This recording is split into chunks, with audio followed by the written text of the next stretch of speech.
Just a short time ago, the Clark County Sheriff reported that investigators found 18 additional firearms and explosives and thousands of rounds of ammunition at the suspect's home.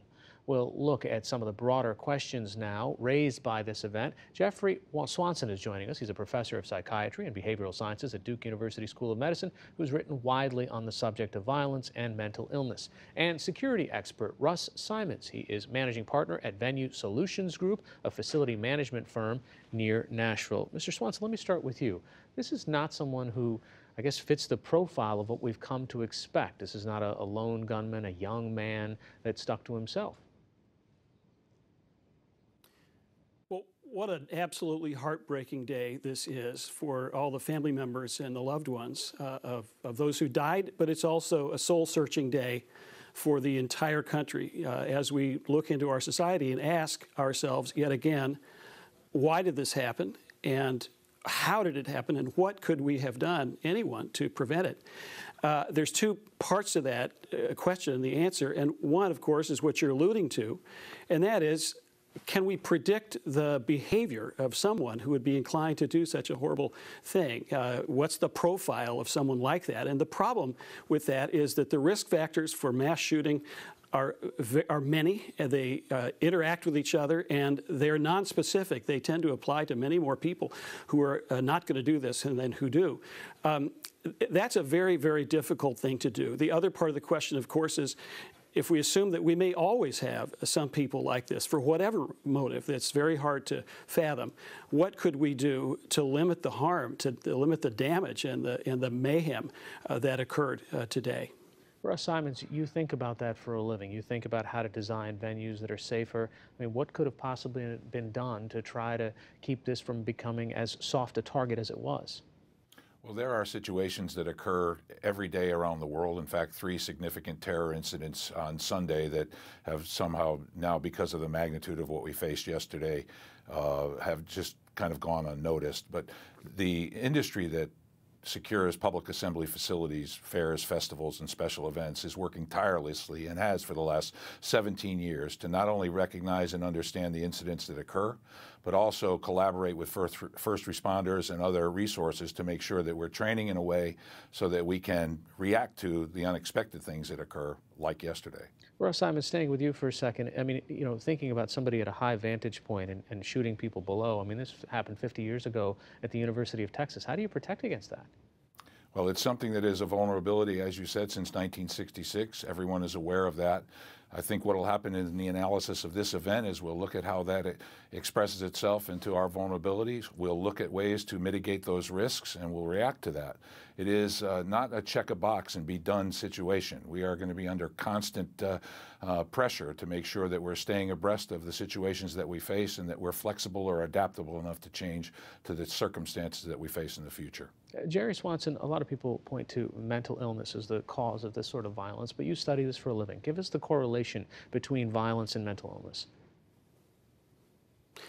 Well, we like to point to mental illness as some kind of master explanation, but the truth of the matter is a mass shooter is really atypical of most people with serious mental illnesses, the vast majority of whom are not violent, never will be, and the vast majority of the perpetrators of gun crimes all over this country, 100 people probably today will lose their lives as a result of a gunshot. Those people typically do not have mental illness, with the exception of those who have suicide. You know, mental illness is it's important. It's not the place you'd start from a population public health perspective to try to address our problem with violent behavior. All right, Mr. Simons, coming back to you, what have we learned from previous events? It seems that just in the past couple of years, especially across Europe, we've seen these different types of soft targets, these different types of attacks. So what is law enforcement now keeping in mind, even in something as simple as staging a concert? Well, information and collaboration, sharing of intelligence is critical. I would say that, though, one of the key learnings from this is that all of us are personally responsible for our own safety, our situational awareness, understanding what could happen in these circumstances, particularly in an unexpected environment, and that we have to take note of what's going on around us. We can't just treat see something, say something as a convenient phrase. We have a responsibility to actually contribute to the solution. And all of us are better than any one of us. So in this regard, we should take those responsibilities seriously. Jeffrey Swanson, put it also in perspective for us, if you could, the guns and violence in the way that the CDC looks at it. Right. Well, if you look at the CDC statistics and you look at this from a public health point of view, 36,000 people die every year as a result of a gunshot. It's a very difficult problem in our society because we have a lot of guns. They're embedded in our culture. They're constitutionally protected, the right to own a firearm. And so it's a difficult problem. Gun control in our country is really about people control after the Heller decision.